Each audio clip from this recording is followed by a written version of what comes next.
hasn't blown up yet. That's good. He's on his first time.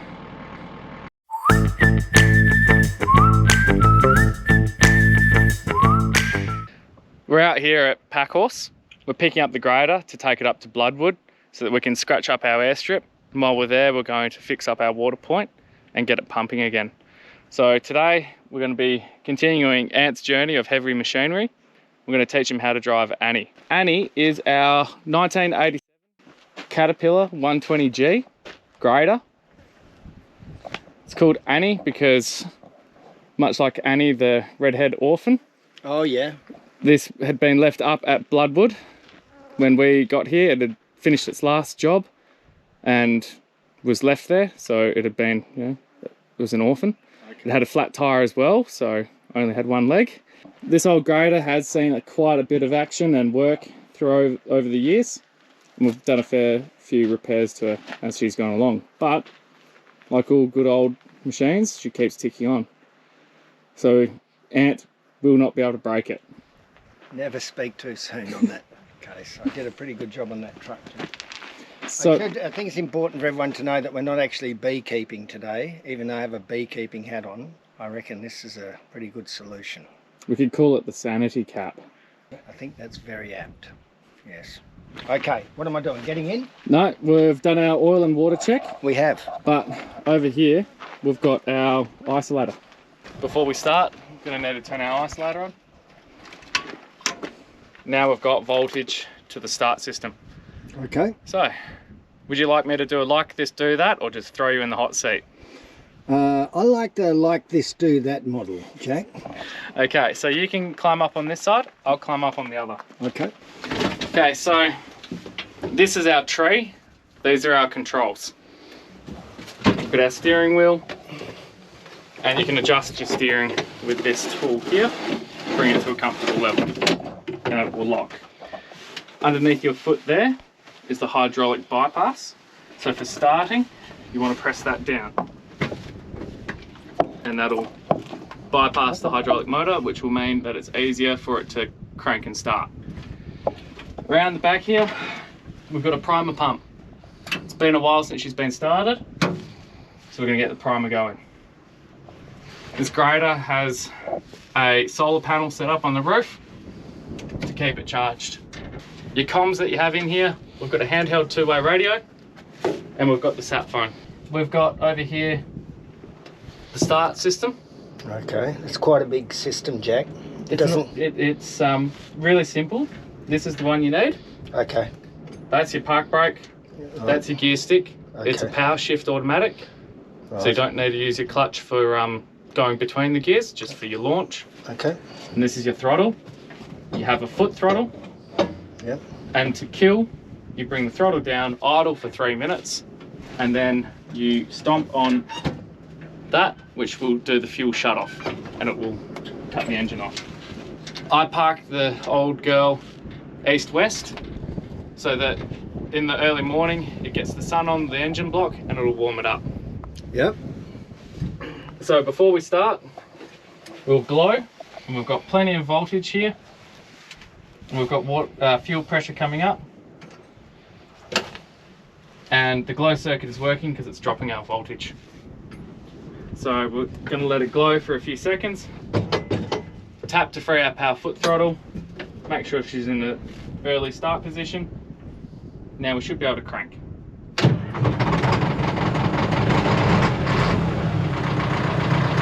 And once you've built a little bit of oil pressure, and she's got her revs at a happy spot, you then release your foot, and you can hear the load on the machine, and that's now given us our hydraulic controls.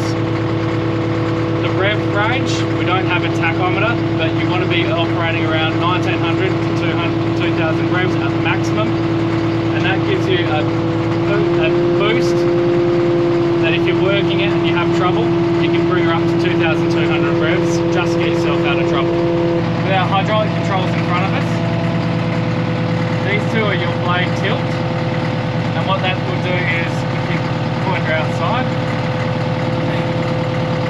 and it'll lift the left side of the blade up,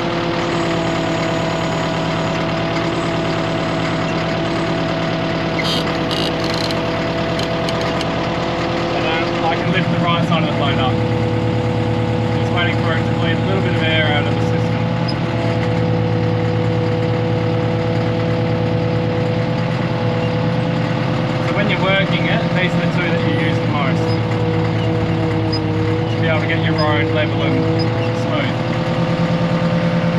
So to start with, that's all you're going to need to know is how to drive it and get comfortable. We can see that our steering's working. So then it comes to our drive. Our air pressure is up. You'll notice that we're at our favourite 120 psi. Yeah. We can now release our park brake, which says safety on it. Our air pressure drops. And then she'll build back up again. And to drive, pretty easy. You'll get this into a nice comfortable position and then shift this towards yourself. You'll see that it says forward gears, 1, 2, 3, 4, 5, 6. You're not going to go over 3 for now. You'll go to 4 when we get confident. 5 and 6 I don't like in this machine because of her age. Check that we're cleared. There's no one around that's going to get hurt. You're stable. Yep. I can put my foot on the clutch, which does work. My brake does work. And it doesn't take me out of it. It will. And you want to avoid using your brake because if you use your brake too much, you can end up with this dropping. You will have your alert come on for air. And then if that happens, flick it to neutral, pull up, have a little bit of acceleration, so she's building air up, and then stop the brake pedal to actuate the valve all the way, because a treadle valve in a cat is notorious for dropping air.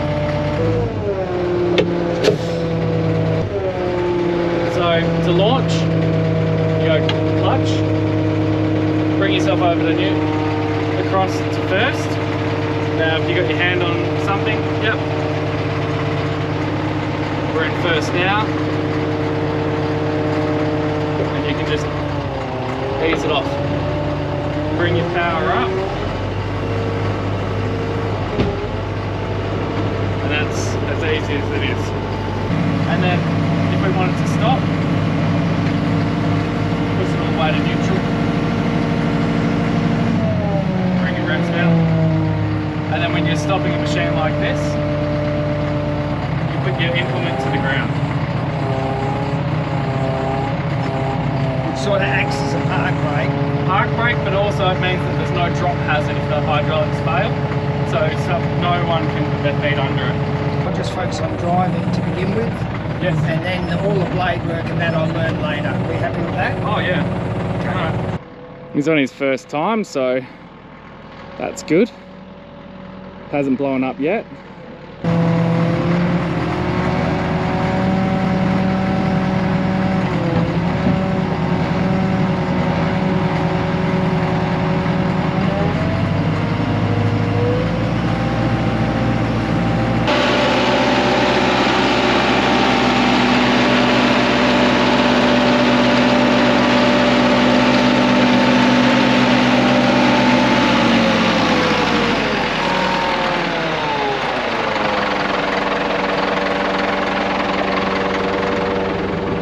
So you're ready to go fix the Great Central now? The whole, how long is it? I should have the hang of it by the end of that, Jack. I'll bring this right down here. It means you don't go as far when you do hit something that's going to knock you around. Because that power hydraulics up and down, you do need to push it. You can see where the ball joints touch onto the hydraulics. See how that's free float there? Yeah. Just free float there. And then as we start rolling, we will be shuffling just about everything. But let's smash the trees.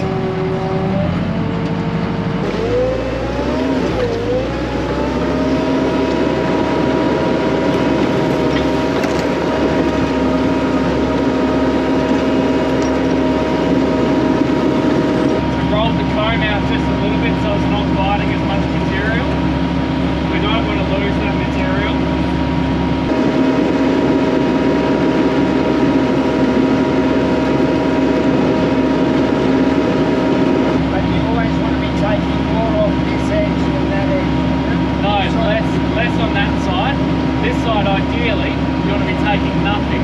This side will be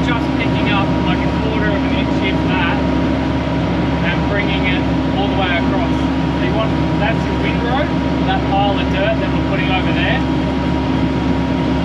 You don't want those.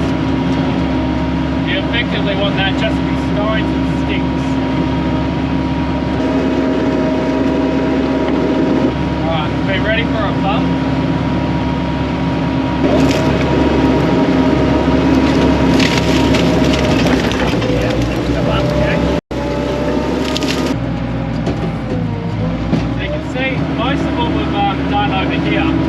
See how it's little scrapes? Lots of tiny little scrapes there. Yeah. We've got the height right because we're just using trees there. Like that stuff back there will cut the dirt too much. All we're trying to do is just sweep it. We're not trying to cut it. Right, you're not trying to dig it, you're just trying to sweep the surface. Yeah. Like skim the surface. Yeah.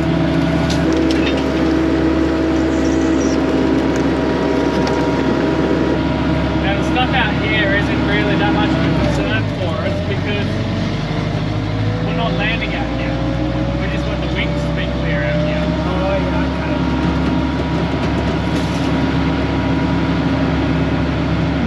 But it's good to have, you know, a bit of margin for error. Oh yeah. Then we can land on the trees. Crosswinds and we can compensate a lot for length and width. On your blade, how do you know it's funny? It's just a visual. All the new ones are a lot easier. Yeah. A lot of people say, you know, this grade is from when men were men. So everything's going to happen just a little bit quicker. Yeah, no kidding. I wish I was ready for it.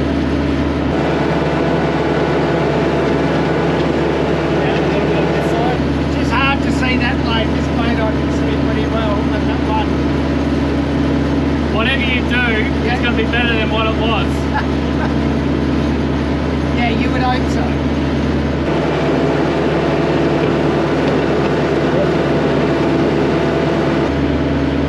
I reckon that's pretty good, Jack. You're getting it. You're getting your eye right in, and you've only been going for bloody 20 minutes.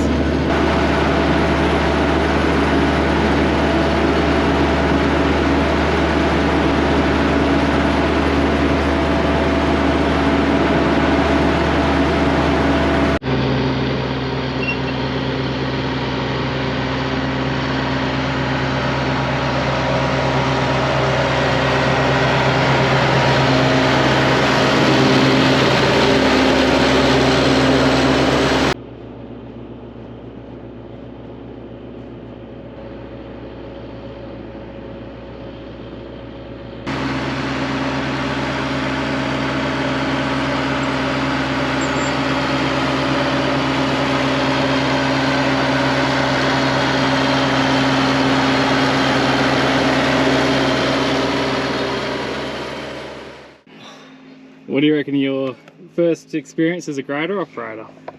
Well, it's definitely one of those.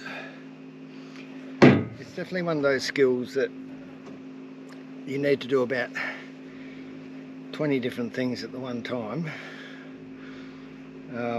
But I think it's something that, yeah, there's no substitute for experience. So you can get all the theory you want, but at the end of the day you just got to get in it and you got to learn it. So I would say that at the beginning my first run was, as expected, pretty bad, but then I slowly got the hang of it, enough half knowledge to be dangerous, and it can only improve from here. Well, I reckon you did a pretty good job for the first time, and you've got a few more airstrips to build. Lucky me.